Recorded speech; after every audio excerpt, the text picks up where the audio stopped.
I want to give a brief description. So today we are heading towards chapter 17, and the topic for the title is the divisions of faith. So I'll make a quick review what we have discussed the last couple of days. So as I keep telling you, that we have completed the two important parts of Bhagavad Gita. So that is Karma Yoga and Bhakti Yoga. That's the yoga of action and the yoga of devotion. So today we are going to chapter 17, which is the third part, Jnana Yoga, right? So in 13th chapter, we discuss about how we're not this body, we are soul, and Krishna is the supreme knower. And in chapter 14, discuss elaborately about the three modes of material nature. So Krishna is explaining how all of us are influenced by three modes: mode of passion, goodness, and the Sattva-guna, Rajaguna, and Tamaguna. And Krishna is telling us how we have to raise above the three modes. That's what we want to do. That's what Krishna is trying to help us to understand this. And chapter 15, we discuss about how we are all trapped, in this material world, like a tree with the deep roots. Remember, we spoke about Krishna saying, that the tree with the roots upward and branches downward, that is the material world is a reflection of a spiritual world, right? So if you want to find a real peace or joy, you must go to the original form. That's what he was explaining. And now, yesterday, chapter 16, we discussed very elaborately. We spoke about the divine and the demonic qualities. So the point I was trying to emphasize that we all should try to uplift our divine qualities. Same time, the degrade our demonic qualities. So divine nature uplifts you, and demonic nature puts you down. So you have to choose the path which has been guided by truth and scriptures through Krishna's guidance. So we spoke about that. And today we are heading towards chapter 7, the division of faith. So we have three aspects which we will elaborately discuss. One is called principle, one is called divisions of faith, and then we have conclusion. So these three parts we will discuss one by one. So please pay attention and make sure that all of us be active in the class, because we just have today and tomorrow. Let's give our best attention. Hare Krishna. So here, the first sloka of chapter 17, Arjuna is saying, Arjuna vacha ye shastra vidya pustastya yajanti shraddhayavantaha tesham nisthatu Krishna Sattvam aho rajas tamaha. Arjuna has inquired, "O Krishna, what is the situation of those who do not follow the principle of scriptures but worship according to their own imagination? Are they in goodness, passion, or ignorance?" So now, in chapter 7, Arjuna is asking a question. "O Krishna, what about those who don't follow Shastra, but they have faith and they want to worship? Now, are they in mode of passion, ignorance, or goodness?" So this question, it may also apply for us also. We all have faith because we're all born in India, right? But then, is that faith is mode of passion, ignorance, or goodness? That we have to determine. So today's session is very important. So please pay attention. So this is what Arjuna asks, and Krishna is replying. He's saying that the faith that depends on the mode of nature. What is that? Goodness, passion, and ignorance. But if somebody worships without referring to scripture, then their actions are not pure. You see? Because again, scriptures are coming. If somebody is not keeping scriptures at the center point, trying to skip scriptures, then it's not a pure bhakti. They are just influenced by three modes. So that we have to be very, very careful. That's what Krishna is trying to say that. Maybe I'll give you an example. Maybe in that example will make you understand. See, there was one person. Once there was a newly married couple, who came home, and the mother-in-law actually wanted to do a kind of a arati, a welcome ritual, but she delayed it. Why? Everybody asked her why she took delay. She said, "Wait, but I want to put a cat, into a basket first." Like, why you do this? Actually, if the cat crosses, here and there while doing arati, it's like a apshapuna. They say, bad luck. So after a few years, her daughter got married, her daughter-in-law, when she also did the same thing, when her son got married, So you see, it's very funny actually, She also delayed the arati, looking for a cat because she wanted to put it in the bucket, even though there was no cat. This shows that she is just blindly copying the old rituals, not knowing why it was done. So this is called superstition, There is nowhere in evidence in scriptures we should do like that. But, mother did this. So now, as a daughter, I wanted to make sure my son also, when he's coming to Arati, I should do this. So the moral, what we learn from here, it's exactly how many people practice religion today. Mother did like this, I'll also follow like this. But just do it. Feel free. No, Krishna doesn't say like that. If you do spiritual practice without Shastra, it is like searching for a cat that is no longer there. That means Shastras are very important, right? In this sloka, it says, O son of Bharata, according to one's existence under the various modes of nature, one evolves a particular kind of a faith. The living being is said to be for particular faith according to the modes he acquired. Okay, I think you're not able to clearly make out what it's been mentioned here. I'll give you in a simpler way. See, don't do devotion by imitation. Do it with the realization. That is by guided by Shastra. Because see, actually, it's very important to remember. What is that?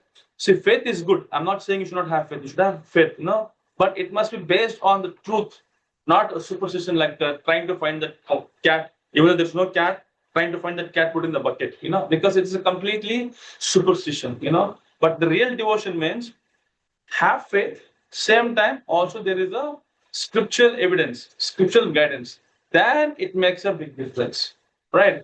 So that's what I'm trying to say from the beginning of the class, that faith, I'm not saying no, it's good should have faith, but it should support the Shastras. Then it makes a very easier way. So here you can see aspects of lifestyles, faith and worship, food. So I'll share a couple of incidents here. So actually Krishna explains that that having faith, worship, speech, behavior, they're all influenced by three modes of nature: goodness, passion, and ignorance.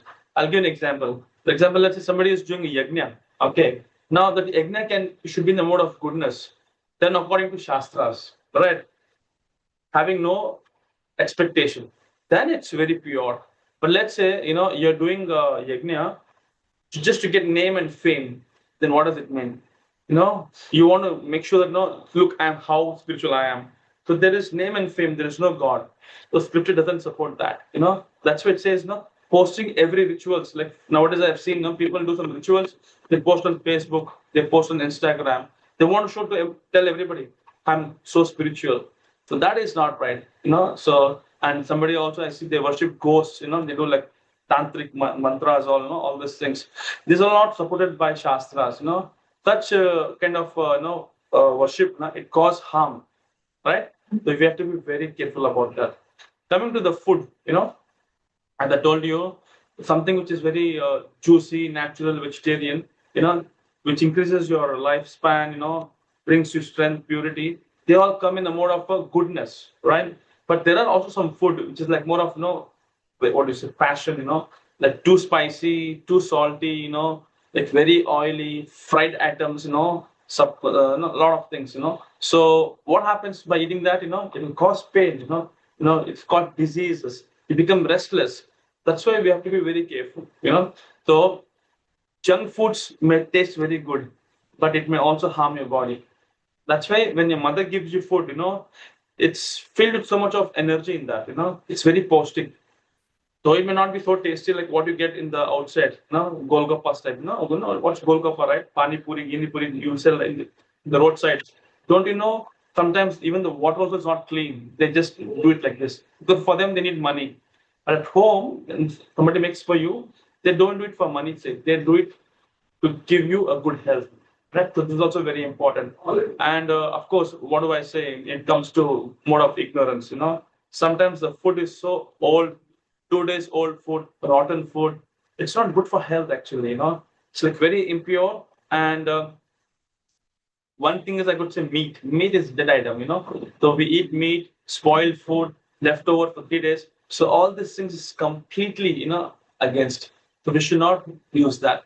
Now, I just explained you about worship and food. I'm curious. I just have this question for all of you. Which of the following is a sign of a worship in mode of passion?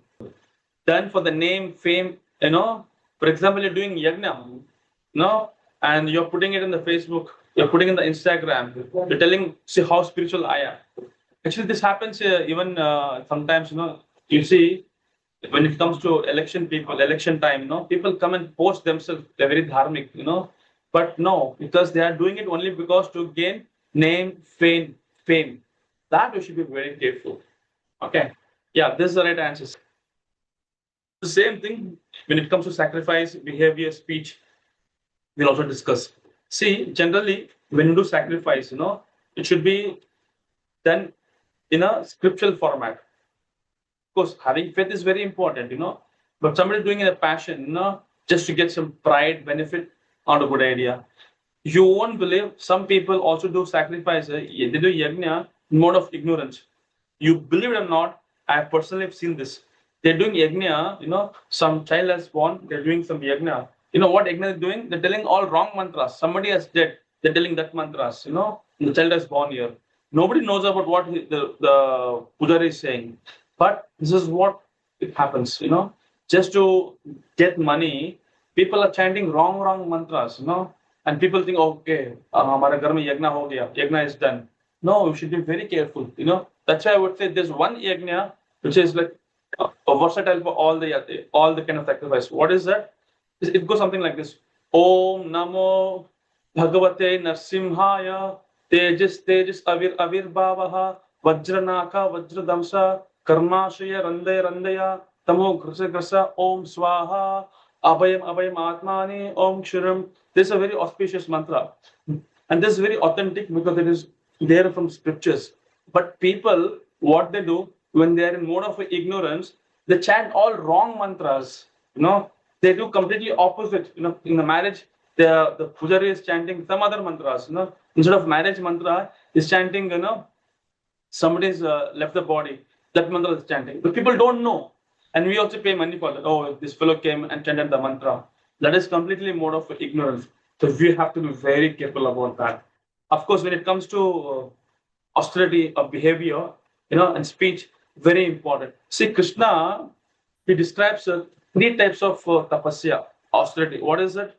One is body austerity, one is speech austerity, and one is mind austerity. Okay. When it comes to body austerity, it's like what? It's like, respecting elders, being clean yourself, and have a self-control. Because mind is very chanchala, I want this, I also want this, So you have to control your mind, control your senses, So for that, body austerity is very important. And being born as human, we have to take up the tapasya, getting up in the morning, going to sleep early night, Not that the one person, is eating 4-5 times in a day. No, we have to regulate.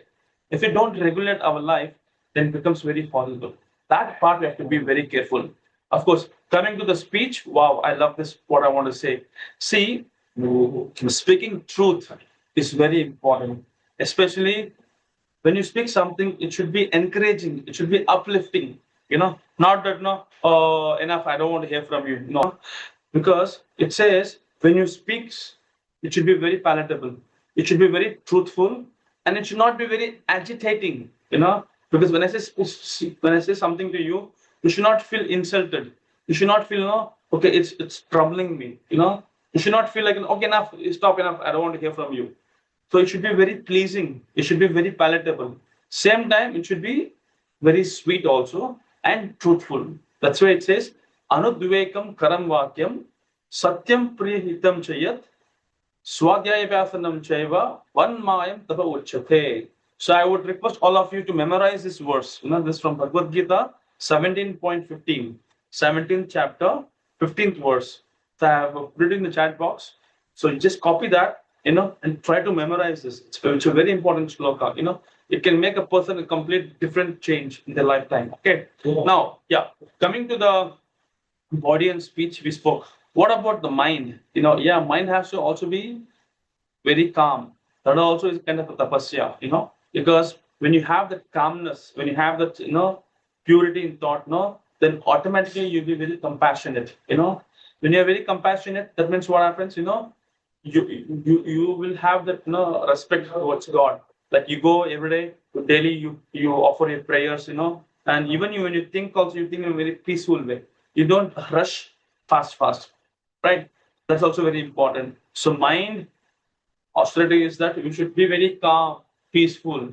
You think playing chess, they have their mind very calm. That's why they could play it. If you're in a very hurry, then you'll be lost very fast. Same thing, speech austerity, as I keep telling you, very important. When you speak, it should be very pleasing, not hurting.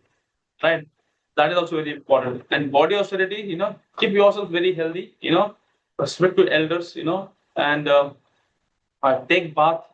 Actually, it is said in the Kali Yuga, as a I'm not just telling brahmachari grahastha, I'm just telling you that you should take bath 3 times a day. 3 times a day, So how many of you taking bath 3 times a day? Maybe hardly. Okay, I don't want to judge. You can put in the chat box. How many of you are taking 3 times in a day? Just yes or no.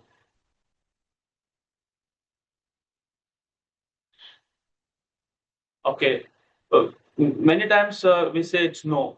Okay, 2 times in a day. Okay, that's good. And what about 1 time in a day? Okay. What about somebody who's not taking bath at all? Okay. So that means cleanliness is next to godliness, right? So that also is very much required. Coming to the mind control and even coming to the very important aspect of charity. See, mind control is very important because see, when the senses are not in control, then there are a lot of chances, that we may tend to do things just not in the right manner. That's why mind and senses are very important. If you have in control, then you'll have a very disciplined lifestyle, right? Do you all remember I was saying you to chant the Mahamantra? There's three impacts of these, 3 Ds. One is that you'll be able to discriminate what is right, what is wrong. Second is you'll be able to, what do you say? One is to discriminate, uh, okay, and what is right, what is wrong, scriptures. Then second D was that you'll have a very disciplined lifestyle. Okay, and third D was, what you said, determination. You'll have a strong determination. So that's very important. Determination, discrimination, and discipline. This comes when you chant the Lord's holy name. Hare Krishna, Krishna Krishna, Hare Hare, Hare Rama, Rama Rama. So when you chant this mantra means mind, Tra means that you can freeze the mind. Because right now, our mind is like contaminated, has so many thoughts in the mind, So if you wanted to make it calm and peace, it's very important. Remember, I gave an example that there is a pond, the water, and it's very muddy.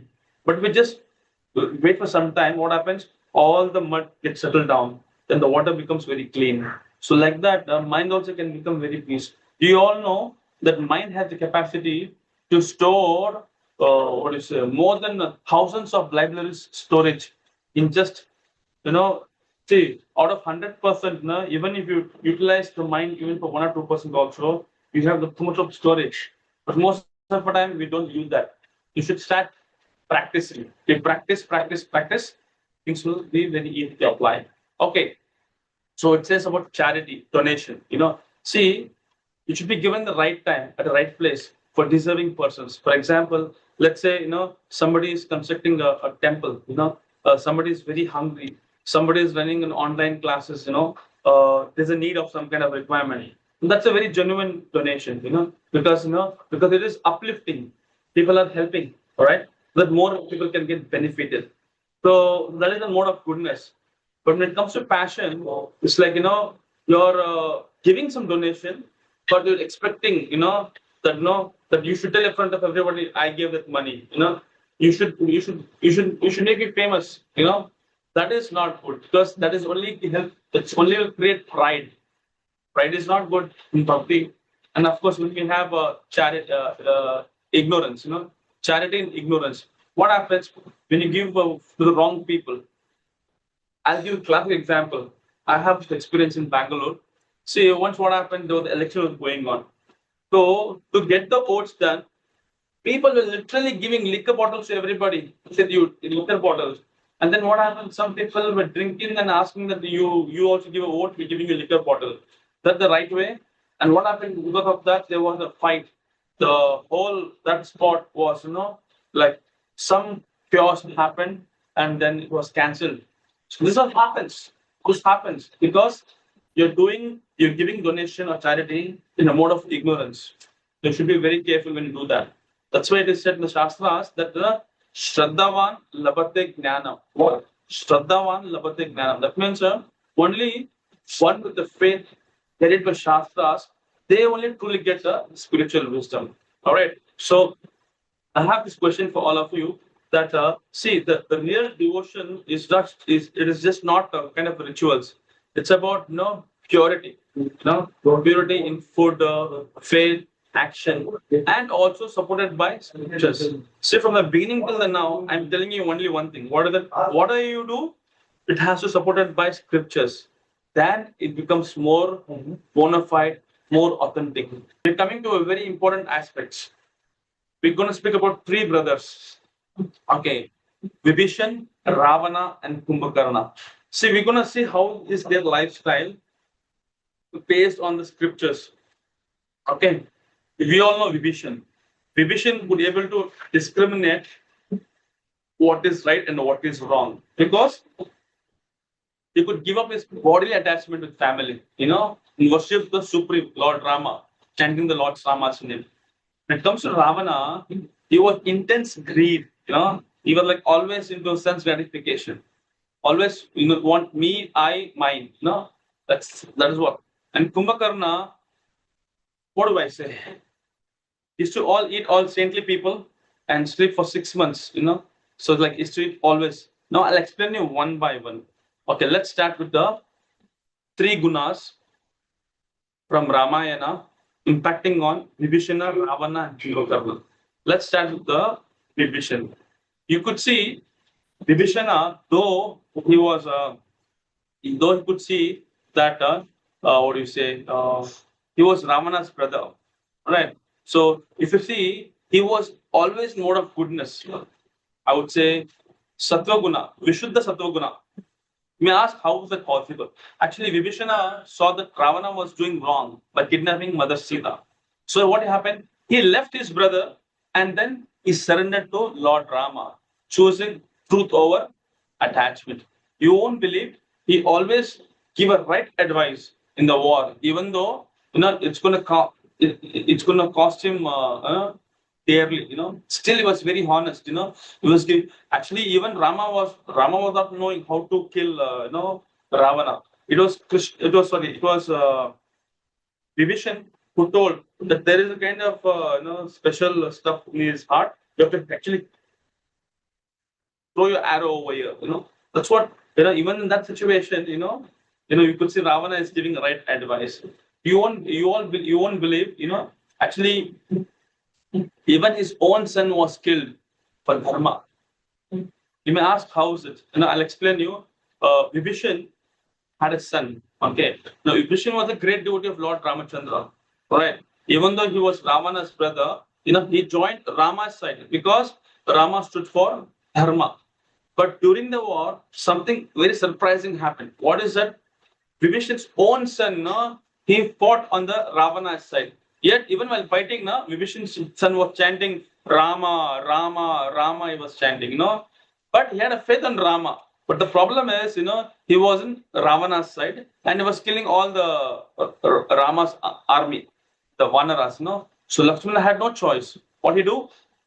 What he did? He had to backfight, right? So he killed Vibhishana's son, and Vibhishana was a little heartbroken, but he did not stop Lakshmana. He said, please go ahead. Why? Because dharma was more important than his personal attachment. That's why we could see, that Vibhishan, for the sake of dharma, he left who? Ravana lifted Ravana and came to Rama's side. This one thing we can learn. That pure devotion means putting God and dharma in the first. Then after that family. Same thing in case of Ravana also. Ravana was completely in mode of passion. Vibhishana was in goodness. Ravana is in a passion, Rajaguna. Ravana was, always very pride. He had too much of ego. He wanted to enjoy Mother Sita, even though she was not his. Right? He had a knowledge. He had a complete knowledge about all Nyaya. But still, he needs to misuse it. So what we can learn from here is that Rajaguna sometimes makes us so greedy, for name, fame, enjoyment, it destroys us. So we have to be very, very careful. Of course, when it comes to Kumbhakarna, he was in complete ignorance. Ravana was wrong. Kumbhakarna know that Ravana was wrong, but still he was supporting him just blindly. Actually, it is said that he spent almost 6 months every year just sleeping. And he fought only because his brother asked him to fight. Right? So Tamaguna people now who are in mode of ignorance now, they are very lazy, they are very confused, and they're always attached to for wrong people. Well, that is why we have to be very, very careful. So the lesson what we can learn from these three people, Vibhishana, Ravana, and Kumbhakarna, is that bhakti is not about blind emotion. Bhakti is it's not a blind emotion. Sometimes we face painful choices like some personal feeling clash with the spiritual principles, but a true devotee always wants to keep dharma in the front, and then after that even above family or emotion. So dharma is always should be in the front. That's why it's very important for all of us. Then you may ask, what about us and what about our children? So today we see, I want my son to be very happy. I want my daughter to be very safe. But we forget to give them devotion. After death, they will also go to hell. We may also go to hell. Why? Because none of them are practicing bhakti. Right? So our real duty should be, how do I connect this child, to Krishna? How do I make him a devotee? Then only it's possible. Then God will take care. See, we can take care how long? As long as we're alive, right? Emotionally, spiritually, mentally, intellectually, as long as we have, we can bless them. But one day, even we have to leave the body. So God can always take care of that. That's why my message for you today is that you should always choose to keep the Sattva Guna that is above the three modes, because just like the Vibhishana, he follows truth. He kept dharma in the front. He surrendered to Lord Rama. At the same time, he helped others for the same. So make sure that we don't blindly follow family or society if it is against dharma.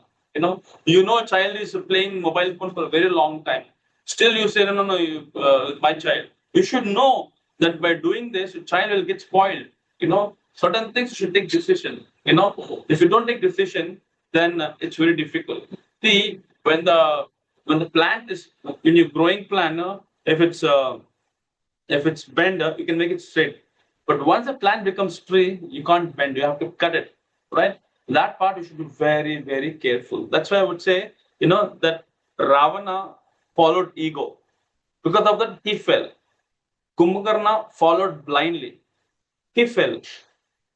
Whereas Vibhishana, he followed dharma. That's why he arose. That we are all total results of many choices we make. But we should select the right choice like Vibhishana.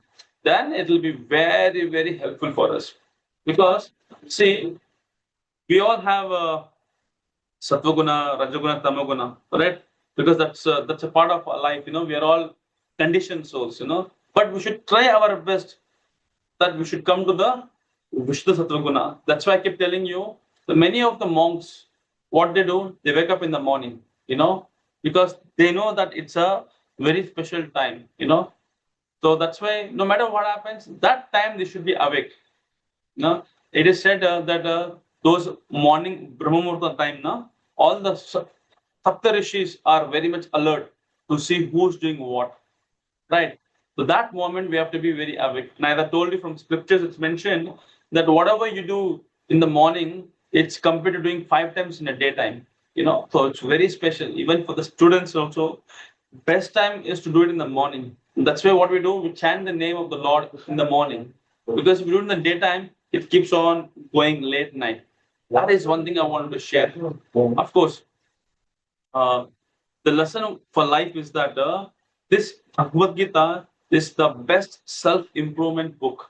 It tells us that even though we may not be the supreme controller, it can change our destiny. So I want to make sure that all of you have this copy of this book.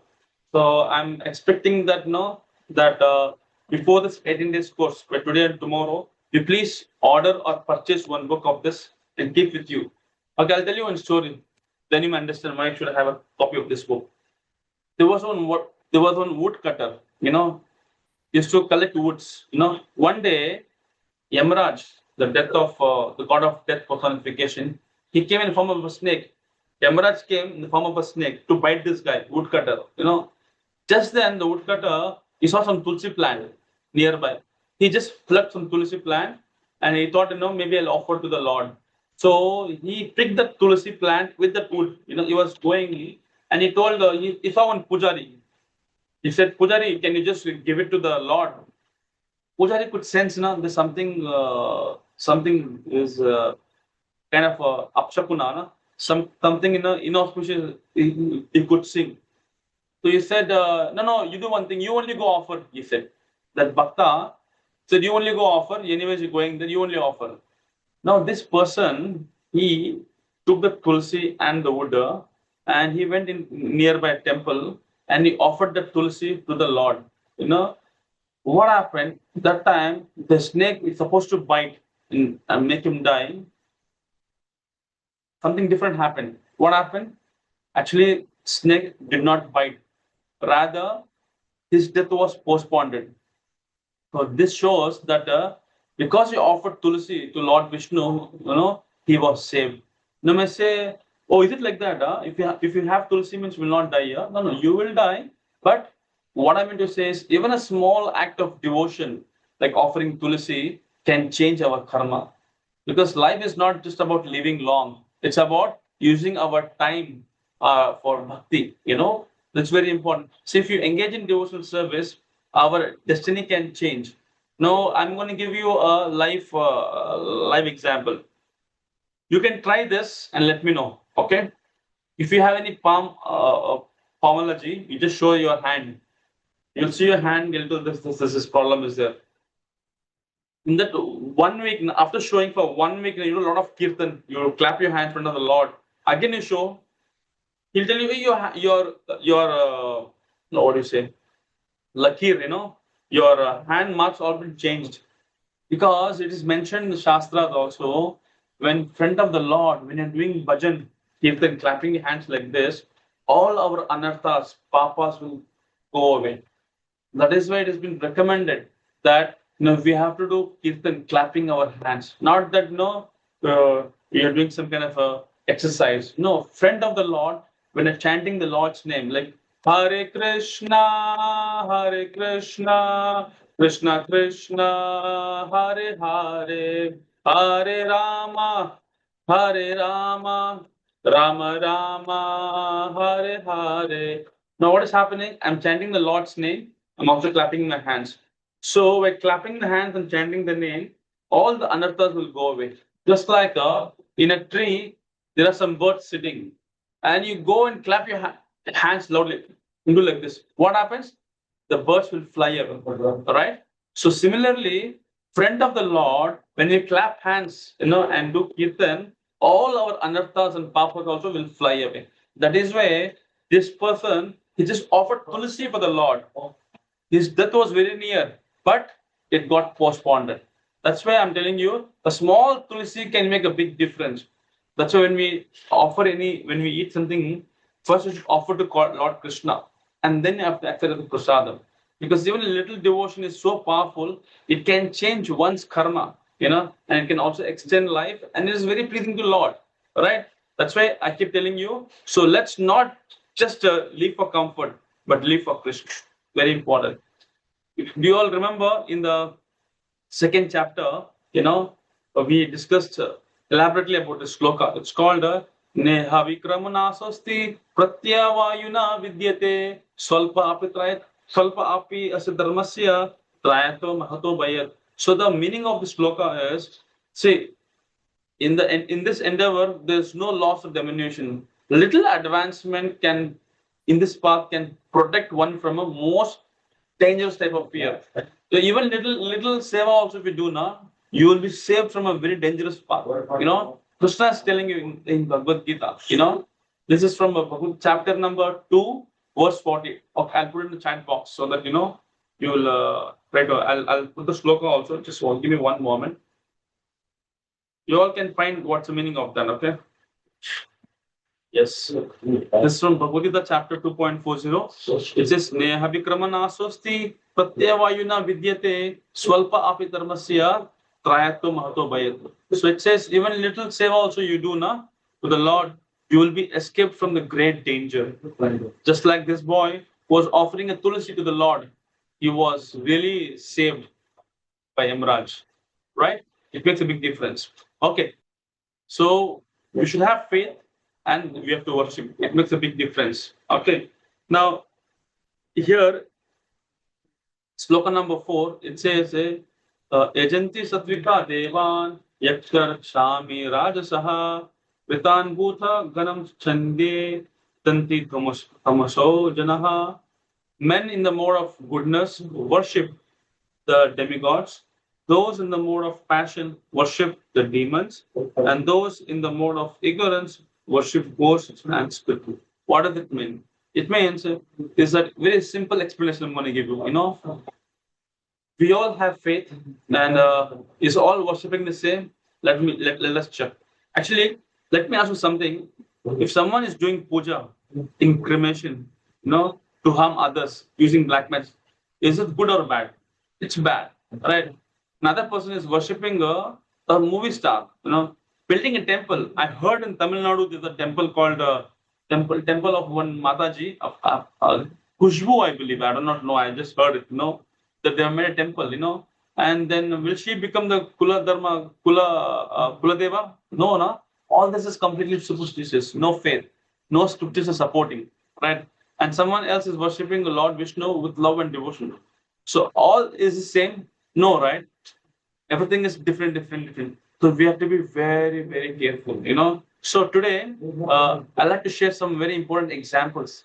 Like you see, many people say all gods are same, all worship is same, why you are making so much of difference? Let's break it down in a very simple comparison. See, when it comes to food, we all know we love to eat food, right? Imagine someone is eating a very sattvic food, which is very healthy, fruits, juice, rice, sabji, whatever. And another person also is eating food, but it's very spicy, very very hot. It's a rajasic. And somebody is eating a food which is a yesterday's food, rotten food, spoiled food. It's smelling. It is tamasic. Can you say all these foods are same just because they are called food?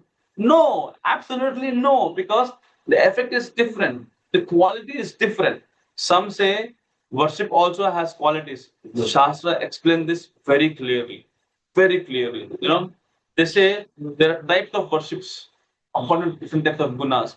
See, when it comes to mode of goodness, we all worship Lord Vishnu, Lord Shiva, Lord Lakshmi, but these people want peace, purity, and truth.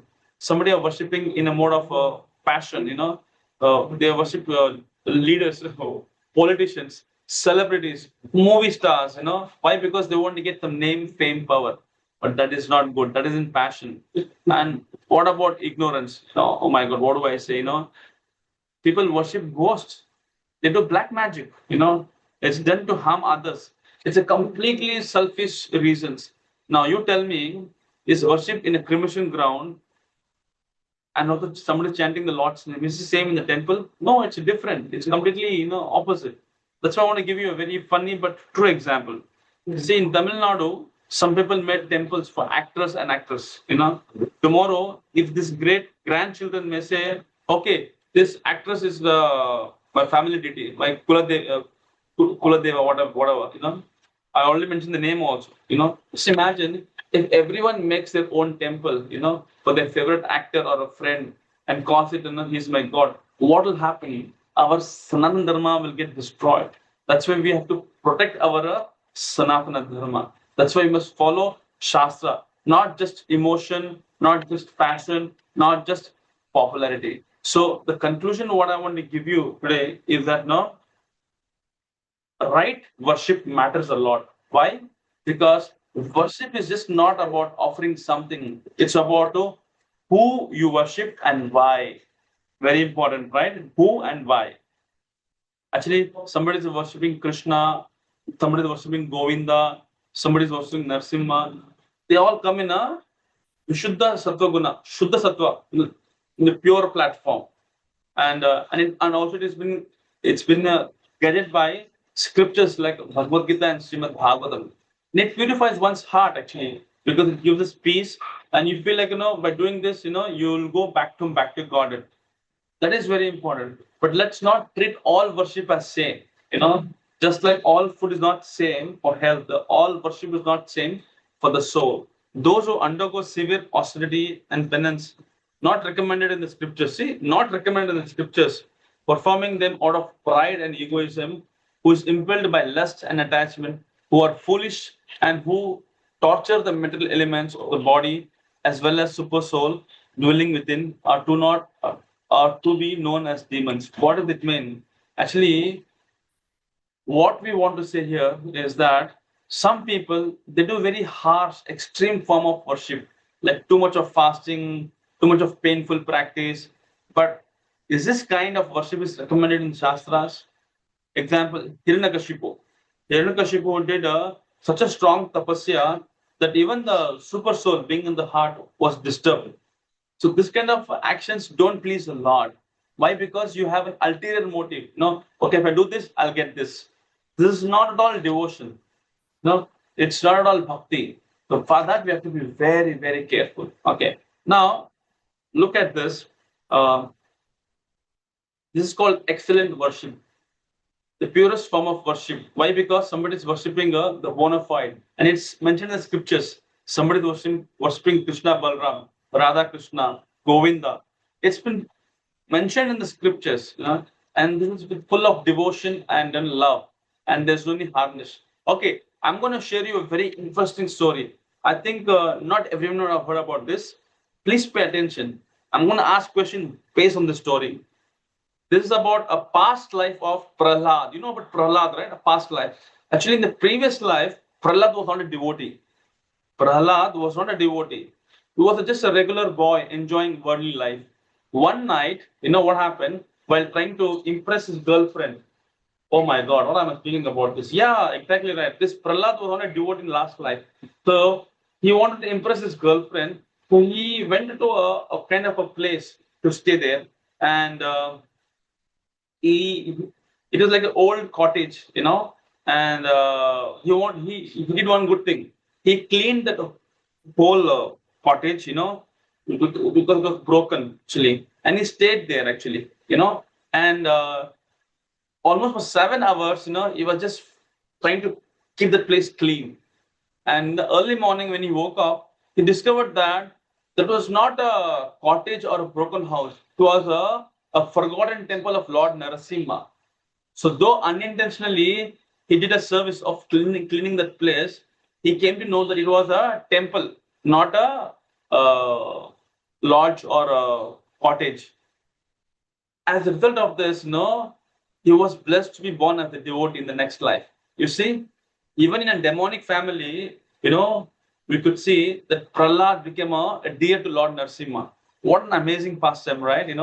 So his intention wants to have a romance with his girlfriend, But what happened? He wanted to keep the place very clean because it was very horrible place, it was not clean, And then in the morning, they came to know that it was not a kind of a cottage, or it was not a kind of a house. It was a broken temple. So this person took 7 hours to set up, make it clean. And next morning, he came to know that it was a very old Nasima temple. And you see what happened in next life? The same person whose intention was to enjoy, because he cleaned the temple, he kept very clean. What happened? Next life, he became a devotee. And that was Prahlad Maharaj. Bolo Prahlad Maharaj ki jai. So this is all from Puranas, That's why we should know that even if you do a small service, it can make a very big impact. Even a small act of service done unknowingly can bring a great spiritual blessings. So that's why I keep telling you, never underestimate any opportunity to seva. Whenever you get a chance to do bhakti, take a call. Make sure that you do it. Because bhakti begins in a very mysterious way. We never expected Prahlad to become a Prahlad this life. Because last life he did some service, now he became very wonderful devotee. So we spoke about 3 modes of food also, a couple of classes. So once again, I'll just repeat. Let me explain because it's very important. It's given in Gita. See, when you're having a food in mode of goodness, it's very juicy, it's very healthy, not too spicy. It gives you it helps you to extend your lifespan. Same thing when it comes to passion. It's too spicy, too oily. It may give you taste, but it may create stress, anger, and restlessness. When it comes to ignorance, what do you say? Food in ignorance. It's like you have food kept in the fridge for last 3 days. Now you want to eat that. No, it's an old food. It's a spoiled food. It's a food that cooked for many hours before eating. So such food is not good. It's not good for your health, and it makes you what? Lazy, crazy, and confused. So you have to be very careful about that. And also it says that yatrayamam gatarasam uti puryaso chayat chittam api chamadhyayam bhojanam tamasya priyaham. Food prepared more than 3 hours before being eaten, food that is tasteless, decomposed, and putrid, and food consisting the remnants and untouchable things is dear to those in mode of darkness. So you see somebody in a mode of darkness, ignorance. For them, you give them fresh food. Will they eat? No, they like to eat only old food. Just like you see the pig. You give a pig some halwa. Will it eat? No, it only eats stool. That like similarly, when we are in mode of ignorance, we don't like all nice things. We only like all bad things. That's why we have to uplift from being from ignorance to goodness. That's why it is said, somebody in Sattva Guna, they eat food which is very juicy, very pleasing, which brings you happiness. Okay, I'll just paint this into a different color, Yeah, and something in Rajaguna is like a very hot, very spicy, all these things. And Tamaguna, as I explained to you, it's a rotten food. So what happens by doing that? You would become like this. The food we take makes us like this. So you see the green part. Green is like go green. Somebody is very fat because he's eating all. No, I see that. I see there's a beer bottle. I see there's a cake. I see there's the French fries. I see pizza. I see some juices. All these things. Why? Because I see even burger also. What's happening here? Because if you're not eating healthy food, then we may try to become very stout, and then we may have a lot of health issues. So you have to be very, very careful. I'm looking at the time. I'm just making it a little faster. Okay, very good. I'll make it a little faster because we have less time. Very important point. When we offer food to Krishna, it should be offered with love of devotion. That becomes prasadam, and the prasadam is above all gunas. I keep telling you, prasadam is about all gunas. So you'll not have any kind of a karma in that, right? Same thing, when it comes to sacrifice also. If you do sacrifice in mode of sattva guna, then it is followed by scriptures. But rajaguna, you want some material name and fame, and tamaguna, you are chanting all wrong mantras. On top of that, you're not following guidance. So it's like completely incorrect. All right. And then finally, what are the best yagna sacrifice is chanting the Lord's holy name. Hare Krishna, Krishna Krishna, Hare Hare, Hare Ram, Ram Ram, Hare. So in Srimad Bhagavatam also it's mentioned that it said that Kretaya Dayato Vishnum, Kretaya Ejato Makehi, Dwapare Paricharyayam, Kalauttad Hari Kirtanat. So whatever result was obtained in Satya Yuga by meditating on Vishnu, in Treta Yuga by performing sacrifice, and in Dwapara Yuga by serving the Lord's lotus feet, can be obtained in Kali Yuga just simply by chanting the Lord's holy name. Hare Krishna, Krishna Krishna, Hare Hare, Hare Ram, Ram Ram, Hare Hare. So, see, if you do tapasya like this for a long time, just like there are 4 yugas, Satya Yuga, Treta Yuga, Dwapara, Kali Yuga. Satya Yuga, if you wanted to please the Lord, should do tapasya. But now if you do for a long time, you go to sleep. Alright? In Treta Yuga, people used to offer sacrifices. But nowadays, we don't get a very authentic pujari also, and even the ghee also become a dalda. Right? Vanaspati. And what about temples? Because we are from South India, temples are broken, no deities, no pujaris. Even that was not possible in Dwapara Yuga. Kali Yuga, very simple. Just chant the Lord's holy name. Hare Krishna, Krishna Krishna, Hare Hare, Hare Ram, Ram Ram. That's why this is a very beautiful sloka. I love this sloka. It says, Apanna Samskritim Ghoram, Yannama Vivasho Grana, Tato Tadya Vicheta, Yadabati Swayam Bhayam. Living beings who are entangled in the complicated meshes of birth and death can be freed immediately, even by unconsciously chanting the Lord's holy name of Krishna, which is feared by fear personified. So even though if you chant without knowing the importance, also you get the benefit because it's mentioned in the scriptures. Hare Krishna mantra is mentioned. That's why I keep telling you, all of us should make a point that you all chant this mantra. Hare Krishna, Krishna Krishna, Hare Hare, Hare Rama, Rama Rama, Hare. Because this Maha Mantra is our lifeline, right? It's very important. Finally, the lesson what we learned today is engage your mind in Krishna is is the easiest, both blissful and the highest form of experience. It naturally appears as samadhi with most captivating one. That's why we should take up the process of chanting. We've been telling you from the day one, right? And also we see there are 3 qualities in charity also. As I told you, it should be done out of duty, without any expectation, and also according to place, time, circumstances. In terms of Rajaguna, you're doing it because you want some name and fame. That's not the right way. Tamaguna, improperly you want to do it, like I give example of the election, election is going on and you want to give liquor bottles to everybody and ask them to vote for me, it's completely opposite, right? You should be very careful. That's why it says charity or donation should be used in devotional services. Like for example, there's a temple it's coming up, temple construction, like every December we do a book distribution. We have a contest in schools, on Bhagavad Gita. So somebody cannot afford, you can help us in giving a donation. So we can give it very less price, And very important is goshalas. There are many cows who are just met in the accident and dying off, They have to take care of goshalas because cows are very dear to Krishna. That's why one of the name of Krishna is called Gopala.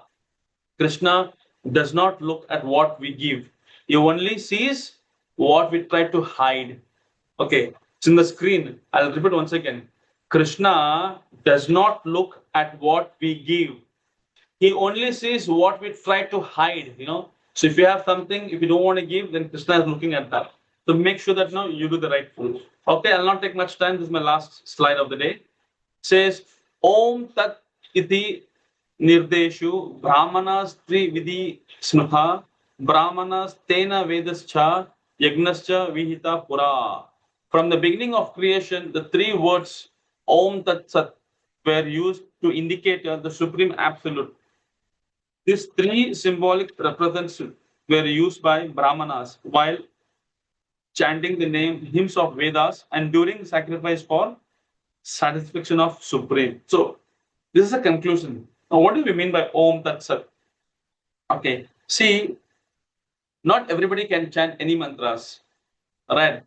I'll give you an example. Once upon a time, there was a king who wanted to learn some powerful mantra. Then he went to a very learned rishi. He asked, "Can you please give me a mantra?" The rishi said, "No need for you. You're a king. Your duty is to just rule the kingdom. Leave the mantra and just just do what you're doing, But the king was insisting again and again, no, Swamiji, you give me some mantra, because if you give mantra, it will be helpful for me. Finally, the sadhu who became so upset with this king, the rishi said to his guard, these guards are who? They are from king, okay? He said the guards, arrest this king. And the guard would just kept quiet, did not do anything. And the king started laughing. These guards will never listen to you, they listen to me. Then the king said, arrest the rishi. They started arresting the rishi. Rishi is kind of a saintly person. Then the rishi was started smiling. He said, you see, when I said the same thing, nothing happened. But when you said, they were trying to attack on me. So this means just like only king's word has power in this kingdom. Similarly, only those who are authorized, trained brahmanas, they are only guided. They are the gurus who actually chant the mantras. That's why you see, some people have this confusion actually. Like there are many mantras which cannot be chanted in the public, like Gayatri mantra. You cannot chant. It should be chanted very secretly. So you should be very careful, because some mantras like Gayatri mantra, they're so powerful. No, you cannot chant in front of public. It's not a proper way. But Hare Krishna mantra is very special. It can be chanted anywhere, anywhere, wherever, Hare Krishna, Krishna Krishna, Hare Hare, Hare Rama, Rama Rama Hare.